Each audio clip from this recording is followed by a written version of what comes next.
ಕರ್ನಾಟಕದಲ್ಲಿ commercial tax ಅಧಿಕಾರಿಗಳು tax ಕಟ್ಟಿ ಎಂಬುವ ಆದೇಶ ಹೊರಡಿಸಿದ್ದರಿಂದಾಗಿ ರಾಜ್ಯದಲ್ಲಿ ಸಣ್ಣ ಸಣ್ಣ ವ್ಯಾಪಾರಿಗಳು ಹಾಗೂ ವರ್ತಕರು ಕಳೆದ 3-4 ದಿನಗಳಿಂದ ದಿಗ್ಭ್ರಾಂತರಾಗಿದ್ದಾರೆ. ವರ್ಷಕ್ಕೆ 40 ಲಕ್ಷ ರೂಪಾಯಿಗಳ ಟರ್ನ್ ಓವರ್ ಇದ್ರೆ ಅಂತ ವರ್ತಕರು ವ್ಯಾಪಾರಿಗಳು ಜಿಎಸ್ಟಿ ವ್ಯಾಪ್ತಿಗೆ ಬರ್ತಾರೆ.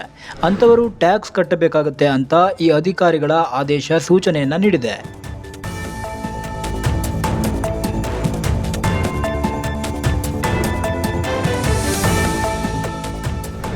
ಕರ್ನಾಟಕದ ಈ ಕಮರ್ಷಿಯಲ್ ಟ್ಯಾಕ್ಸ್ ಅಧಿಕಾರಿಗಳ ಆದೇಶ ಪ್ರಧಾನಿ ನರೇಂದ್ರ ಮೋದಿಯವರ ಡಿಜಿಟಲ್ ಇಂಡಿಯಾ ಕನಸು ರಾಜ್ಯದಲ್ಲಿ ಭಗ್ನಗೊಳ್ಳಬಹುದು ಎಂಬ ಮಾತು ಕೂಡ ಹರಟೆಯ ಮಾತಾಗಿ ಕೇಳಿ ಬರ್ತಾ ಇದೆ.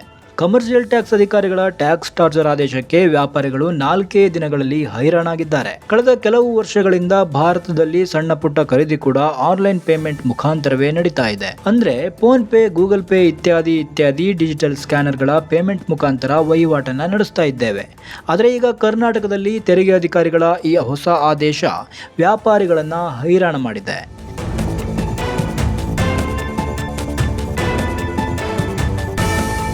ಕಳೆದ 2 ದಿನಗಳಿಂದ ಬೆಂಗಳೂರು ಸೇರಿದಂತೆ ರಾಜ್ಯದ ಬಹುತೇಕ ನಗರಗಳಲ್ಲಿ ವ್ಯಾಪಾರಿಗಳು ಮತ್ತು ವರ್ತಕರು ತಮ್ಮ ಅಂಗಡಿ ಮುಂಗಟ್ಟುಗಳಲ್ಲಿ ಇರುವ ಸ್ಕ್ಯಾನ್ ಕೋಡ್ಗಳನ್ನು ಕಿತ್ತು ಹಾಕಿದ್ದಾರೆ. ಓನ್ಲಿ ಕ್ಯಾಶ್ ಪೇಮೆಂಟ್ ಅಂತ ಬರುವ ಗ್ರಾಹಕರಿಗೆಲ್ಲ ಹೇಳ್ತಾ ಇದ್ದಾರೆ. ವೀಕ್ಷಕರೇ, ನಿಮಗೆ ತಿಳಿದೇ ಇದೆ, ಇತ್ತೀಚಿನ ವರ್ಷಗಳಲ್ಲಿ ನಾವೆಲ್ಲ ಸಾಮಾನ್ಯ ಜನರು ಪೇಟೆಯಲ್ಲಿ 50 ಪೈಸೆಗೆ ಏನಾದರೂ ಖರೀದಿ ಮಾಡಿದ್ರೆ UPI ಸ್ಕ್ಯಾನ್ ಮಾಡಿ ಫೋನ್ ಪೇ ಮಾಡ್ತಾ ಇದ್ವಿ. ಆದ್ರೆ ಇನ್ನು ಮುಂದೆ ಮೊಬೈಲ್ ಪೇ ಮಾಡುವ ಅವಕಾಶವನ್ನ ಬಹುತೇಕ ವ್ಯಾಪಾರಿಗಳು ತೆಗೆದುಹಾಕ್ತಾ ಇದ್ದಾರೆ. ತೆರಿಗೆ ಅಧಿಕಾರಿಗಳು ಈ ಆದೇಶವನ್ನ ಹಿಂದಕ್ಕೆ ಪಡೆಯುವ ತನಕ ಅಥವಾ ಸರ್ಕಾರ ಪರ್ಯಾಯ ಕ್ರಮ ತೆಗೆದುಕೊಳ್ಳುವ ತನಕ ಕರ್ನಾಟಕದ ವ್ಯಾಪಾರಿಗಳು ಮತ್ತು ವರ್ತಕರು ತಮ್ಮ ವಹಿವಾಟು ಕೇಂದ್ರದ UPI ಸ್ಕ್ಯಾನ್ ಕೂಡ ಇಡೋದೇ ಡೌಟ್ ಅಂತ ಹೇಳಲಾಗ್ತಾ ಇದೆ.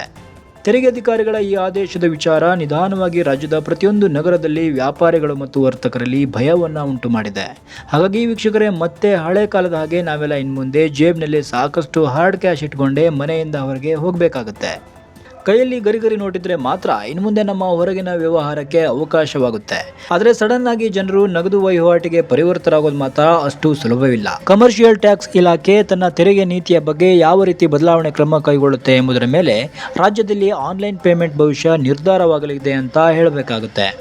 ಸದ್ಯಕ್ಕಂತೂ UPI ಪೇಮೆಂಟ್ಗೆ ಬೈ ನಗದು ಹಣಕ್ಕೆ ಹೈ ಅಂತಿದ್ದಾರೆ ವ್ಯಾಪಾರಿಗಳು ಮತ್ತು ವರ್ತಕರು. ನಮಸ್ಕಾರ, ನ್ಯೂಸ್ ರಿವ್ಯೂ ವಿಶ್ವ ಪ್ಲಸ್ ಟಿವಿ.